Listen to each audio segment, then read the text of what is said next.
ऐसे लगता हथेली पर हाथ उठा के दुआ करने लगे। अभी हाथ नीचे भी नहीं आए थे, चारों तरफ से बादल आया और देखते ही देखते पूरी दिल्ली जलथल हो गई। अब लोग पूछ रहे 3 दिन के बाद में बाबा साहब एक बात तो बता दीजिए, सरकारें महबूबे इलाही वो आपके हाथ में जो धागा था उसके अंदर क्या कमाल थे? आपने जुमला फरमाया, सुनो ये कल की बात थी, आपने फरमाया वो मेरी माँ के दुपट्टे का धागा था, अब मुझे पहले दिया जाए कि जब दिल्ली के महबूबे इलाही की वालिदा के दुपट्टे के धागे की अलवत का ये आलम है, तो फिर करबला के इमाम हुसैन की वालिदा फातिमा की नूरानी चादर के धागे का आलम क्या होगा? देख रहे आप? और इन्हें आप मजबूर लाचार भी मत समझना, ये ऐसे अल्लाह वाले यही बाबा फरीदुद्दीन करदेगा।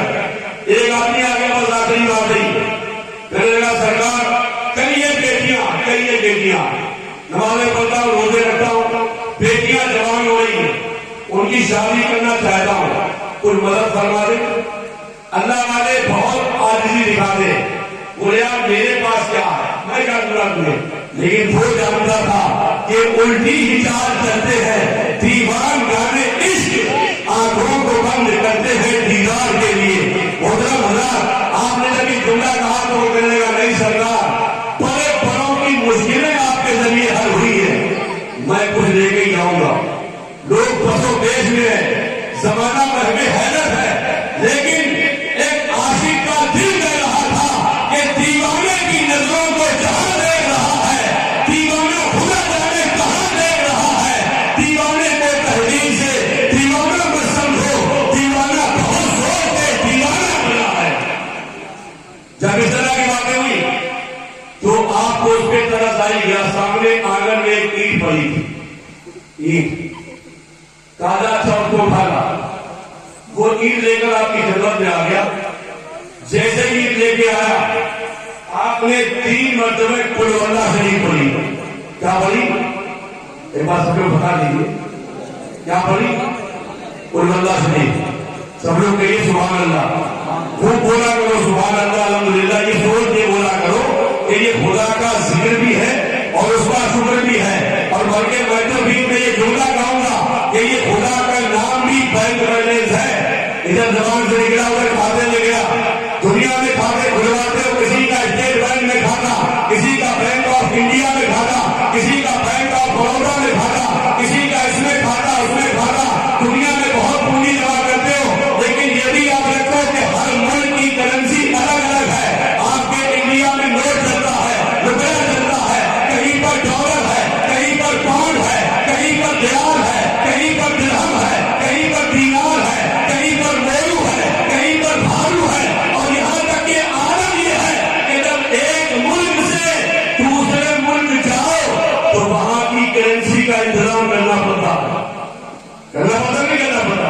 इस बार इत्तेफाक है कोई अपने यहां से गया नहीं, वरना जो लोग हज में जाते हैं उन्हें यही लखनऊ एयरपोर्ट पर या दिल्ली के एयरपोर्ट पर उनका यहाँ वाला पैसा लेके और सऊदी का उनको ब्याज दिया जाता, एक मैसेज दिया जाता, उन्हें संदेश पैगाम कि इंडिया से जाने वाले हाजी अरब में दाखिल बाद में होना, वहां जाने से पहले वहां की करेंसी का इंतजाम करके जा।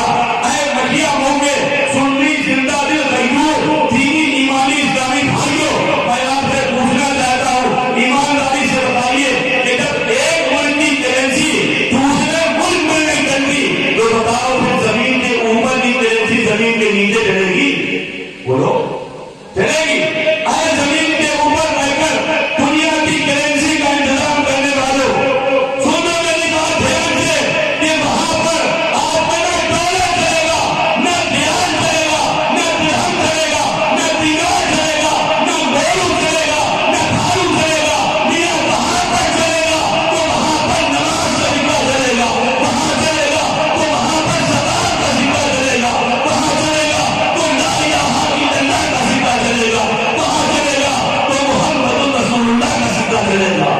यकीनन अकलमंद और दाना वो है जो रहा जमीन के ऊपर लेकिन इंतजाम नीचे का करने गया। ईद मंगाई ले आओ, ले आया ही। आपने भी उसके सामने 3 मरतबे बुलंद आवाज से कुलवल्लाह शरीफ पढ़ ली। बड़ा होशियार था, बोला ये तो बहुत अच्छा हुआ।